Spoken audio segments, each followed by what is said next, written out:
The Grand Council chamber had never felt so suffocating. Lyra pressed herself against the cold stone wall near the archive's entrance, her heart hammering as she clutched the worn leather folder to her chest. She should not be here. Omegas of her station belonged in the background, sorting documents and keeping records, not witnessing the trial of the Alpha King himself. But something had compelled her to stay when the emergency session was called, something beyond curiosity or duty. The documents she had discovered 3 days ago, while cataloging century-old treaties burned in her hands like hot coals, their implications too massive for someone like her to carry alone. King Theron Blackridge stood in the center of the circular chamber, his massive frame radiating controlled fury, even as silver chains bound his wrists.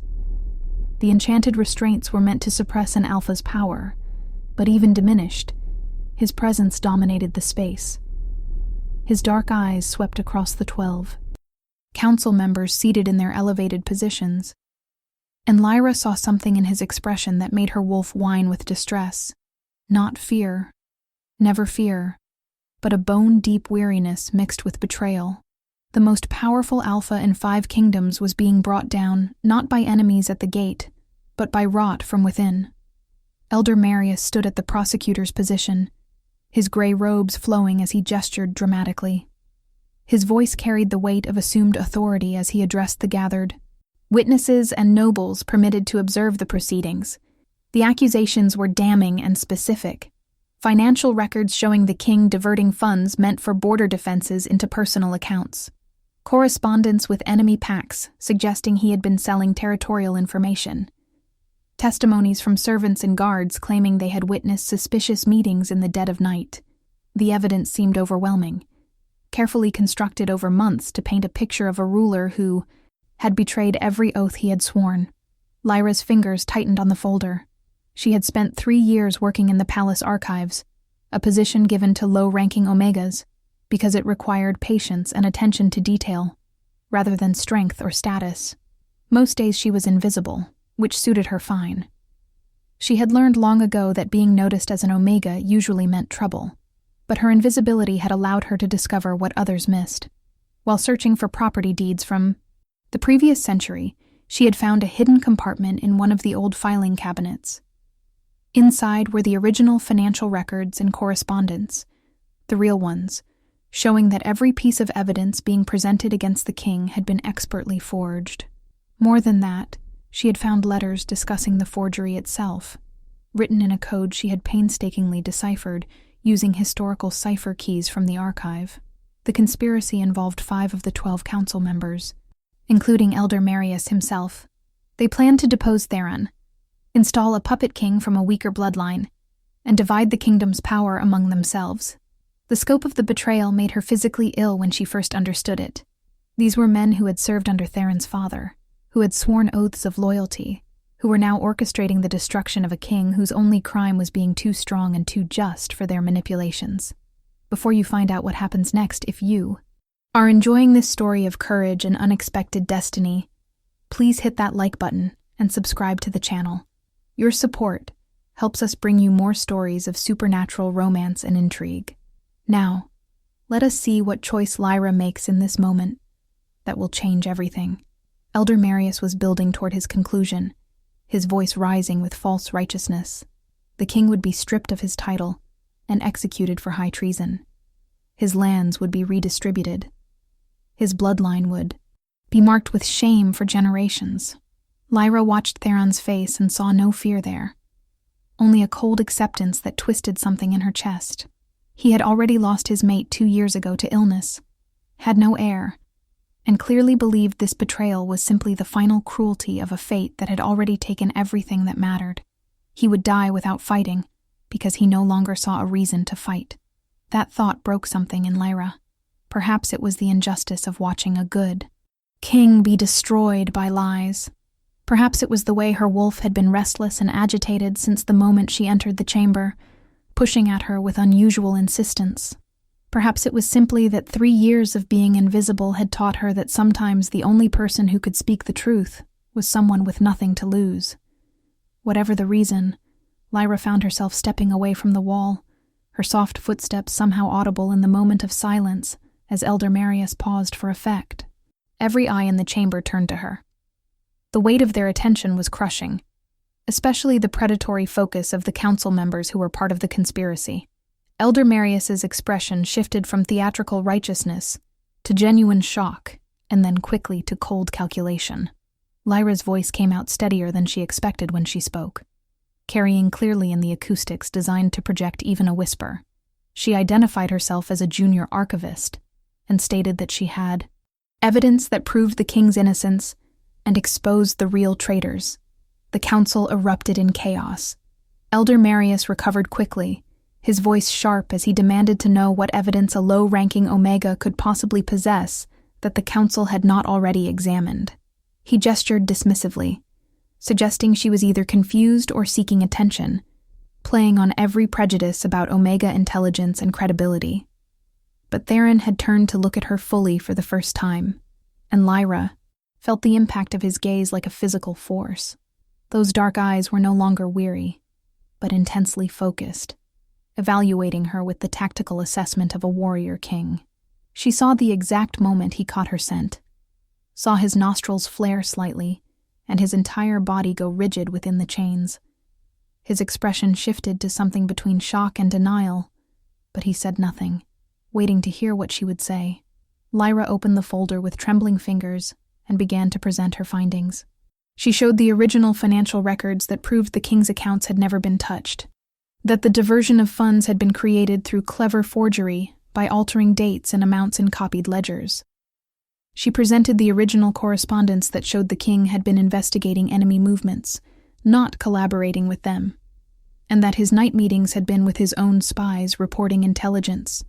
Most damning of all, she presented the coded letters discussing the conspiracy itself, and she had brought the cipher keys to prove her translation was accurate. The chamber fell silent as she spoke, her voice gaining confidence as she laid out each piece of evidence in chronological order. She had learned from 3 years of archival work how to build a case through documentation, and she used every skill now. Elder Marius tried to interrupt several times, but the head of the council, Elder Thane, silenced him with a raised hand. Thane was not part of the conspiracy, and his expression grew darker with each revelation. When Lyra finished, she held out the folder toward him, offering to submit it as official evidence. The moment the documents left her hands, Lyra knew she had signed her own death warrant. The 5 conspirators on the council could not let her live now that she had exposed them. She saw it in their eyes, the cold promise of retribution, but she had done what needed to be done. If she died, at least it would not be in a world where a good king was murdered by lies while she stayed silent. What happened next moved with shocking speed. Elder Thane took the documents and began examining them with the practiced eye of someone who had spent decades evaluating evidence.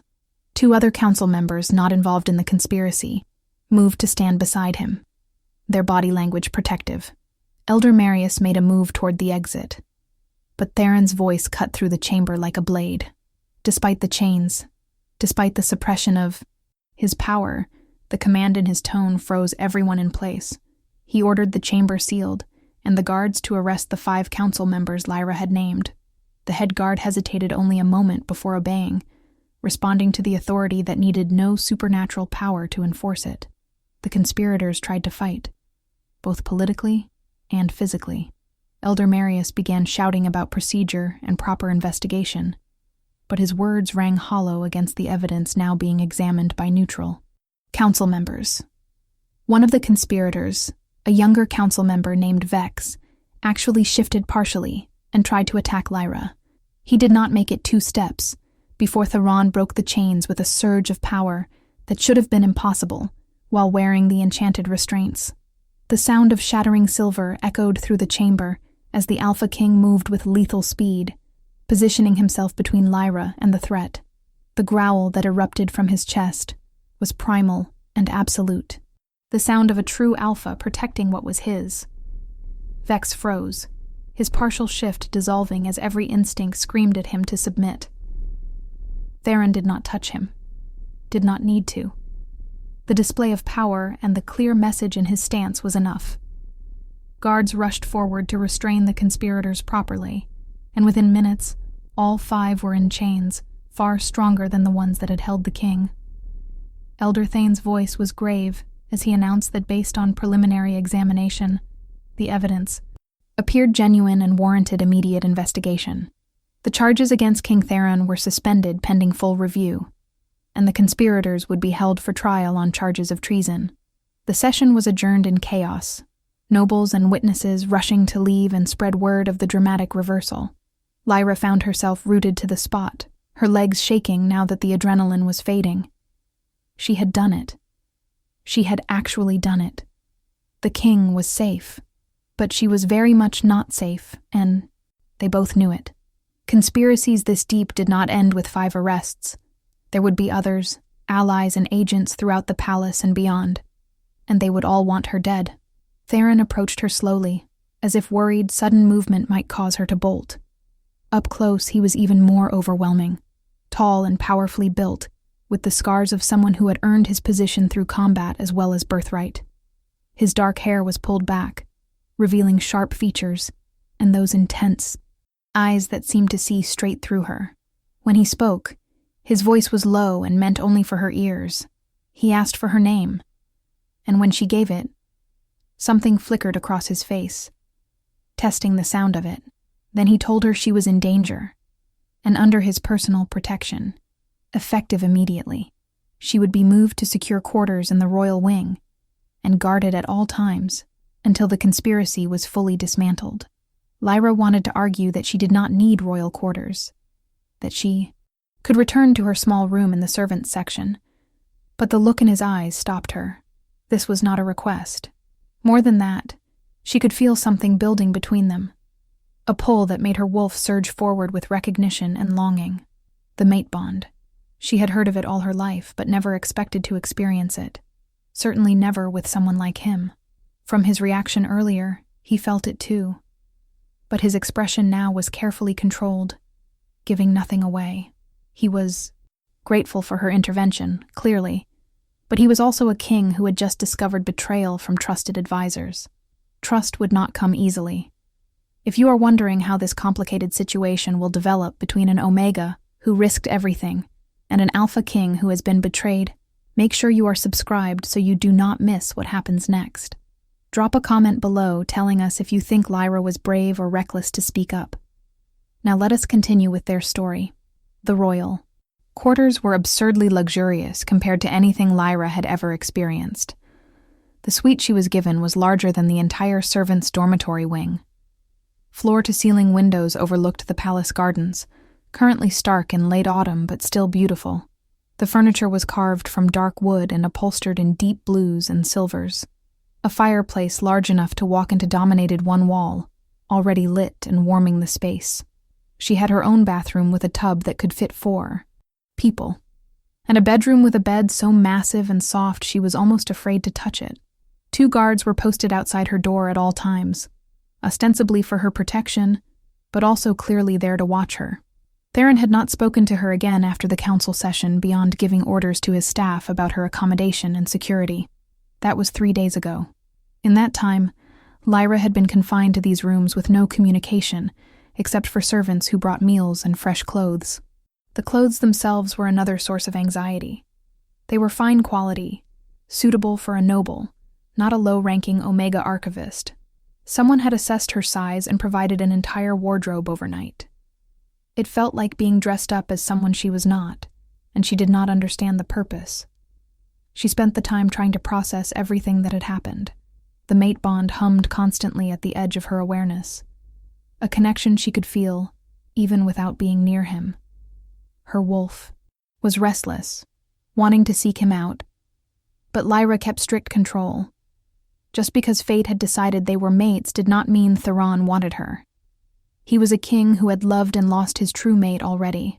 The bond could be rejected if one or both parties chose not to complete it, and she suspected that was exactly what would happen once the immediate crisis passed.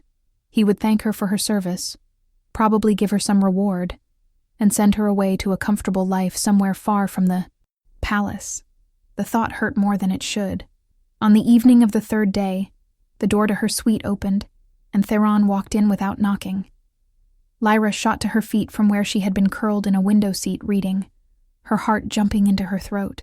He was dressed less formally than at the council session, in dark pants and a simple shirt, but he still radiated power and authority.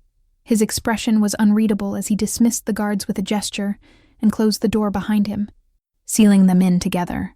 The click of the lock felt very loud in the sudden silence. He studied her for a long moment, taking in her appearance in the fine clothes, and something dark flickered across his face before he controlled it. When he spoke, his voice was measured and careful, the tone of someone interrogating a potential threat rather than greeting a mate. He told her they needed to talk, and she should sit. It was not a suggestion. Lyra sat back down in the window seat, her hands clasped tightly in her lap to hide their shaking. Theron took a chair across from her, maintaining distance, his posture alert and ready despite the casual setting. The interrogation was thorough and relentless. He wanted to know everything about her background, her family, how she came to work in the archives, who her friends were, what her routines had been. He asked about the discovery of the documents in minute detail, wanting to know exactly when and how and why she had been looking in that particular cabinet. He questioned her about the cipher, how she learned to decode it, whether anyone had helped her. His questions were sharp and sometimes circled back to points he had already covered, clearly trying to catch her in any inconsistency. Lyra answered honestly, because she had nothing to hide. She was the daughter of farmers from the Southern Territories who had died in a border raid when she was 15. She had been brought to the capital with other orphaned Omegas and given basic education and work training. She had shown aptitude for detailed work and been assigned to the archives where she had worked quietly for 3 years. She had no close friends, because keeping to herself was safer. She found the documents by accident while doing her assigned work. She learned ciphers because she was curious, and the archive had historical texts on cryptography. No one helped her, because no one paid attention to her. As she spoke, she watched his face and saw the internal war. He was fighting. Part of him wanted to believe her, she could tell. The mate bond was pushing him toward trust, and her straightforward answers were clearly what he wanted to hear. But another part, the part that had just been betrayed by people he had trusted for years, could not let go of suspicion. He asked her directly why she had risked herself to defend him when they had never spoken before, when she owed him nothing. The question was loaded with meaning, and they both knew he was really asking about the mate bond. Lyra met his eyes and told him the truth. She spoke up because it was the right thing to do, because watching an innocent person be destroyed by lies was wrong no matter who that person was. She acknowledged that yes, she had felt the pull of the mate bond in the council chamber, but she had made her decision to speak before she was close enough to him for that recognition. Her sense of justice had motivated her action, not fate or self-interest. She told him that she understood he had no reason to trust her, that she understood the bond complicated everything, and that she would accept whatever decision he made about how to handle the situation. The silence stretched between them after she finished speaking. Theron's expression had shifted during her words, some of the hardness easing, but wariness remained. He stood abruptly and moved to the window, looking out at the darkening gardens. When he spoke again, his voice was rougher, less controlled. He told her that his previous mate, Elena, had died 2 years ago from a wasting illness that no healer could cure. They had been together since they were teenagers, had been happy, and her loss had broken something in him. He had resigned himself to ruling alone, focusing entirely on his duties and his people. He had not expected fate to give him a second chance, and he did not know if he wanted one. Then he turned back to face her, and the pain in his eyes was raw and real. He told her that the conspiracy went deeper than the 5 arrested council members. His investigation over the past 3 days had uncovered evidence that his former betrothed, a woman named Sarah, who he had been courting before Elena died, was one of the masterminds. Sarah was from a powerful noble family and had seemed supportive during his grief. But she had apparently seen his vulnerability as opportunity. She had been working to position herself as his new mate and future queen, while simultaneously orchestrating his downfall as insurance in case he rejected her suit. The betrayal cut deep because he had been considering her offer, had thought perhaps duty could replace the love he had lost. Theron's voice turned cold as he explained that Sarah had been arrested that morning trying to flee the kingdom. Under interrogation, she had revealed that the conspiracy had dozens of participants across the nobility, military, and merchant classes. They had been planning a coup for over a year, just waiting for the right moment. If Lyra had not intervened, he would be dead by now, and the kingdom would have descended into civil war as the conspirators fought over the spoils. One Omega, with a sense of justice, had saved not just his life, but potentially thousands of lives. He crossed the room and knelt in front of her, bringing them to eye level. The gesture was shocking from a king, but his expression was deadly serious. He told her that he owed her a debt that could never be repaid. He also told her that the mate bond was real and undeniable, but he needed time. He had been burned by misplaced trust and was terrified of making another mistake, especially one that involved his heart. He asked if she would be willing to stay at the palace while they dealt with the remaining conspiracy, and while he tried to figure out if he could trust what fate was offering them. He promised her safety and comfort regardless, and he swore he would never force the bond on her if she ultimately did not want it. Lyra felt tears burning her eyes at the vulnerability he was showing her. This was not the cold interrogation of earlier, but a broken man trying to be honest despite his fear. She reached out slowly, giving him time to pull away, and placed her hand over his where it rested on his knee. The touch sent sparks through the bond, and they both inhaled sharply at the intensity. She told him she would stay. She told him she understood needing time. She also told him gently that she could feel his wolf, reaching for hers through the bond, and while his human mind might doubt, his wolf knew the truth. They were meant to be together, and eventually, his heart would catch up to what his instincts already knew. Make sure to share this video with friends who love supernatural romance with deep emotional layers. The best stories are the ones we experience together, so spread the word and let us know in the comments what you think Theron should do next. Now back to the story. The following weeks were strange and intense. Theron's investigation into the conspiracy consumed most of his time, but he made a point of having dinner with Lyra every evening. The meals were initially awkward, both of them dancing around the mate bond and their complicated situation. But gradually they began to truly talk. Lyra learned that beneath the cold authority was a man who cared deeply about his people and carried the weight of their welfare like a physical burden.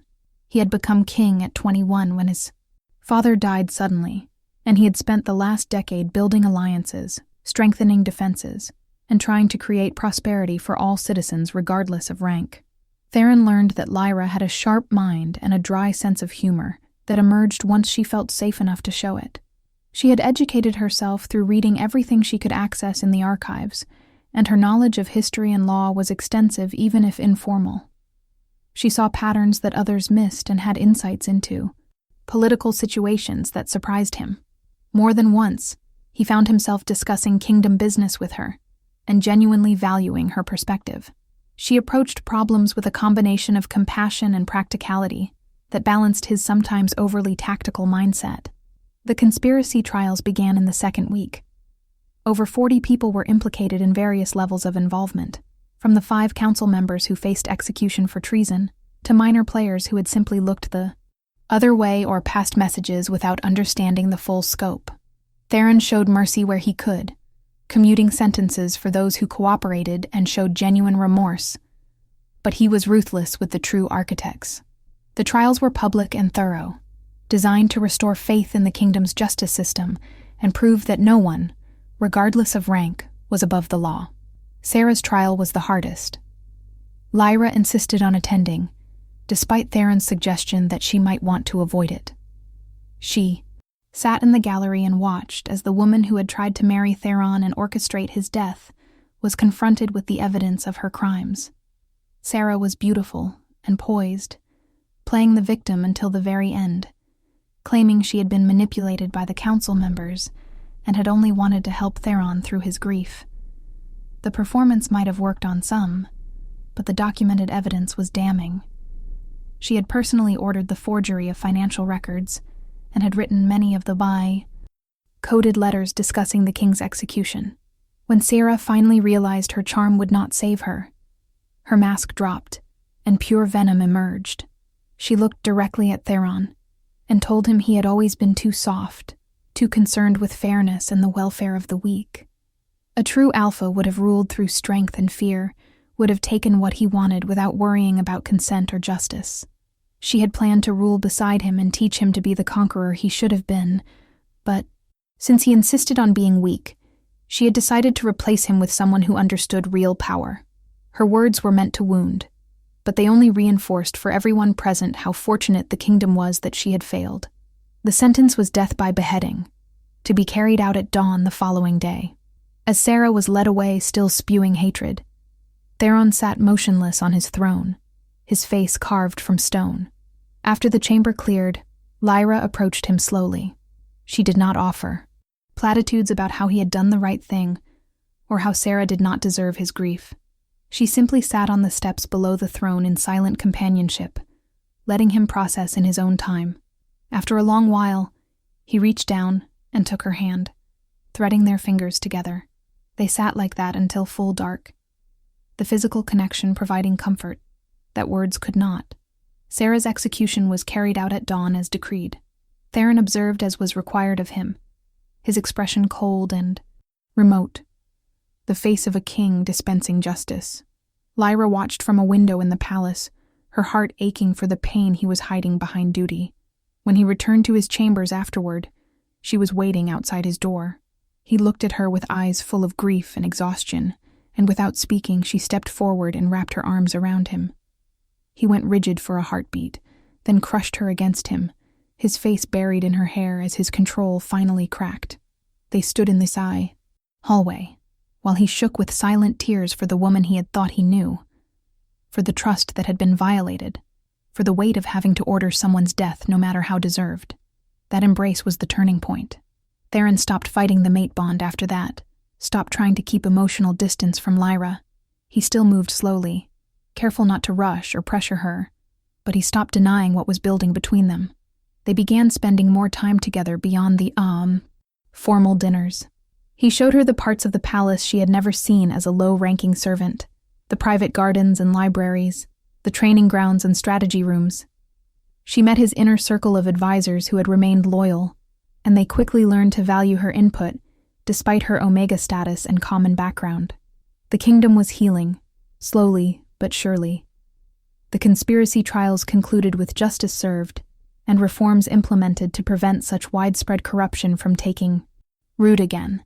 New council members were appointed, chosen for integrity rather than noble birth. Oversight systems were established for financial records and official communications. Theron used the crisis as opportunity to strengthen the kingdom's foundations and root out other instances of corruption and abuse that had been hiding in the shadows. Lyra worked beside him in many of these efforts, her archivist skills and historical knowledge proving invaluable in researching precedents and uncovering hidden wrongdoing. 4 months after the council chamber confrontation, Theron asked Lyra to walk with him in the private gardens.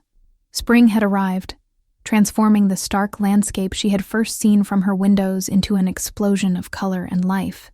They walked in comfortable silence until they reached a secluded gazebo surrounded by flowering trees. Theron stopped and turned to face her, taking both her hands in his. His expression was open in a way it rarely was even now, vulnerability and hope mingling with lingering fear. He told her that he had spent months trying to understand how fate could be kind enough to give him a second chance at happiness.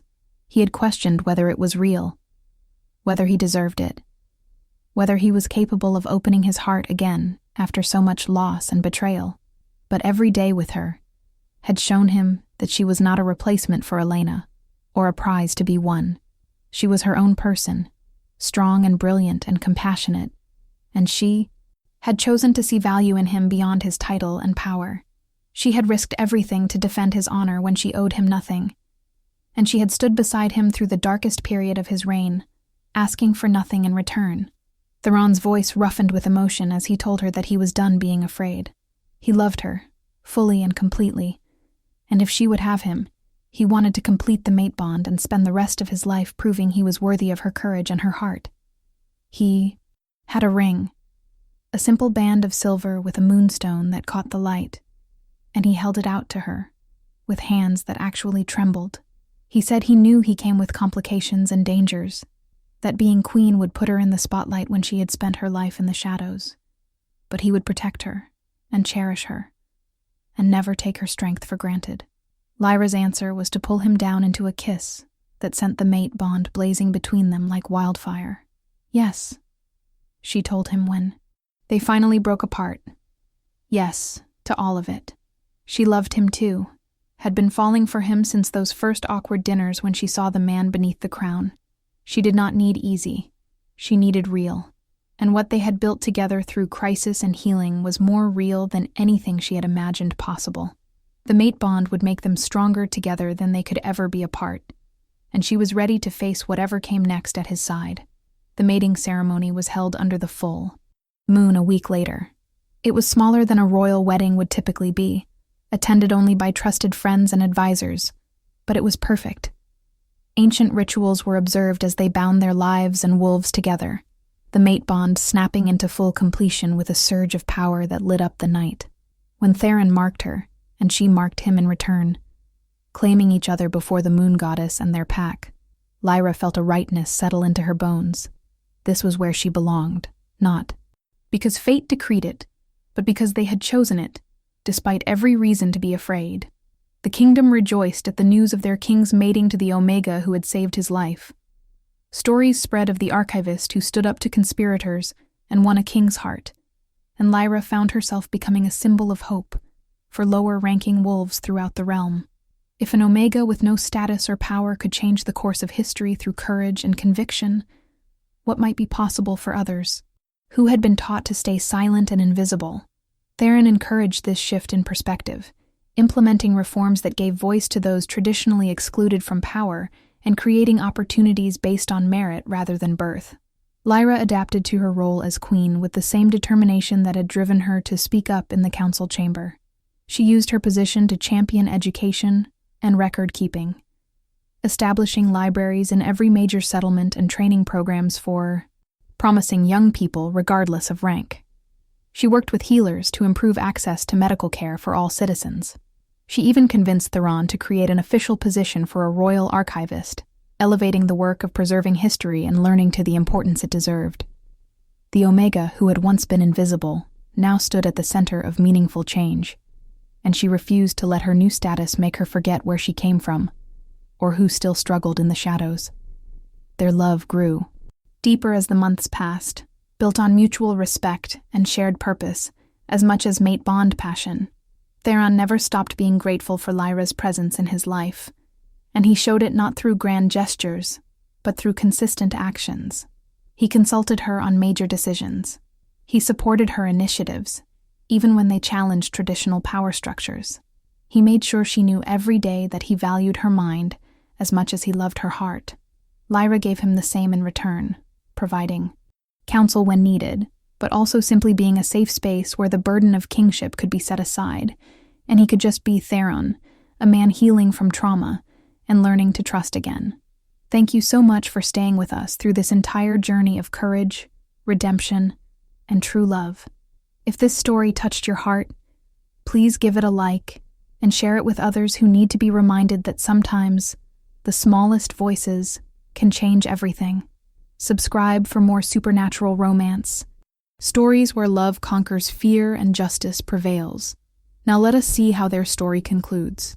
The final test of their bond came almost a year after the conspiracy trials ended. A neighboring kingdom, sensing potential weakness during the period of upheaval and change, sent an alpha named Darius to negotiate what they claimed were trade agreements, but what was actually a thinly veiled threat. Darius was old-school alpha, the kind who believed in dominance hierarchies and keeping omegas submissive. His disdain for Lyra's position as queen was obvious from the moment he arrived, and he made several calculated comments designed to undermine her authority and test Theron's commitment to his mate.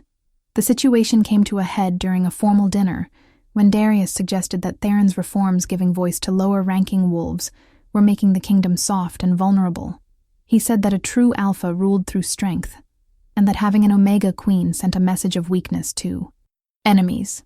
The insult was clear, and the room went silent, waiting for Theron's response. But before the king could speak, Lyra set down her wineglass and addressed Darius directly, her voice calm and carrying clearly through the tense atmosphere. She told Darius that he was correct about one thing. The kingdom had changed, but it had not grown weak. It had grown stronger because strength came from unity and trust, not from fear and oppression. She said that an alpha who needed to dominate others, to feel powerful, was not strong, but insecure. And a kingdom built on such foundations would always be vulnerable to internal collapse, as they had nearly experienced.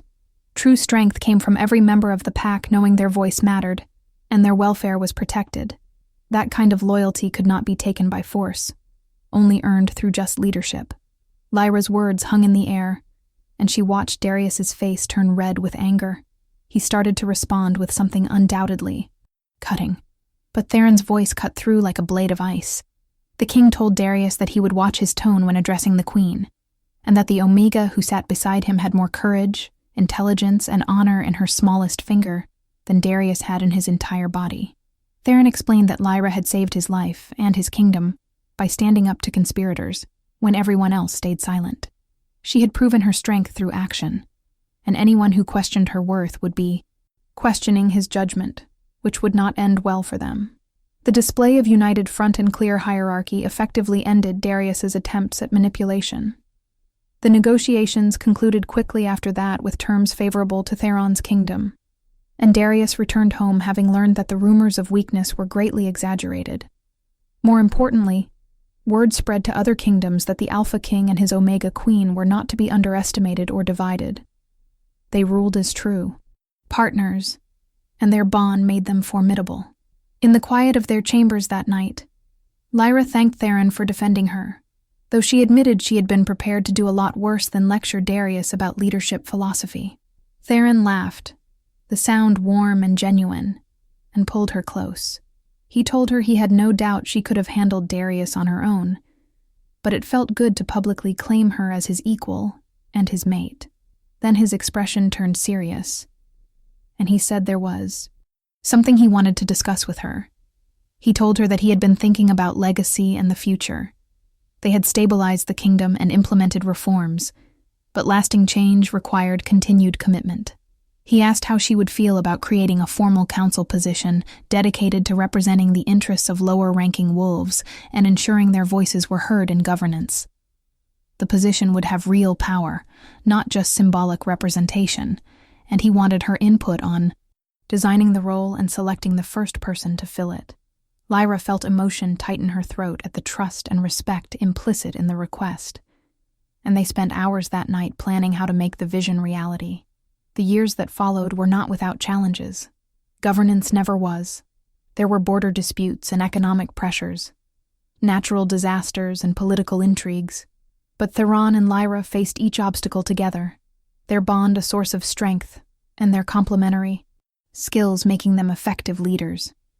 They had 3 children eventually, 2 daughters and a son, who grew up learning that rank was less important than character, and that true leadership meant serving others rather than dominating them. Lyra never forgot her roots in the archives, and she maintained the tradition of spending 1 day a month working alongside the archivists she had once been invisible among. It kept her grounded and connected to the reality of ordinary wolves' lives in a way that many royals lost touch with. Theron often joined her when he could, finding something peaceful in the quiet work of preserving history and organizing knowledge. They became known as the Reformer King and the Archivist Queen, rulers who had transformed their kingdom through justice and partnership. On the 10th anniversary of the day Lyra had stood up in the council chamber, they held a celebration in honor of all the wolves who had shown courage in the face of injustice over the past decade. It had become a tradition, a reminder that change was possible when ordinary people chose to do extraordinary things. As Lyra stood beside Theron watching the festivities, their children playing nearby and their kingdom thriving, she thought about how different her life had turned out from what she imagined during those invisible years in the archives. She had never wanted power or prestige, had never imagined she would be queen or that she would change the course of history. She had simply seen something wrong and chosen to speak up, driven by a sense of justice that would not let her stay silent. Everything that came after, the mate bond and the love and the partnership, had been gifts she never expected but would always treasure. She had learned that sometimes the most important choices were the ones that terrified you, and that courage was not the absence of fear, but the decision to act despite it. Theron must have sensed her reflective mood, because he took her hand and raised it to his lips, his eyes warm with the love that had only deepened over their years together. He did not need to speak for her to know what he was thinking. They had been through fire together and emerged stronger. They had built something meaningful from the ashes of betrayal and loss, and they had proven that fate might bring people together. But it was choice and commitment and daily acts of love that built a life worth living. The celebration continued into the night, music and laughter filling the palace grounds. Tomorrow would bring new challenges and responsibilities, but tonight was for joy and gratitude. Lyra leaned into Theron's side, feeling the solid warmth of him and the steady pulse of their bond, and smiled. She had defended his name before the council all those years ago, and in return he had given her a place to belong, a voice that mattered, and a love that would last forever. It was more than enough. It was everything. Thank you for joining us on this epic journey of love, courage, and transformation. If you enjoyed this story, please hit that subscribe button, give us a thumbs up, and let us know in the comments what part of Theron and Lyra's story resonated most with you.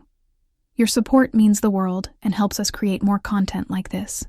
Until next time, may you always have the courage to speak your truth, and may you find a love that sees and values exactly who you are.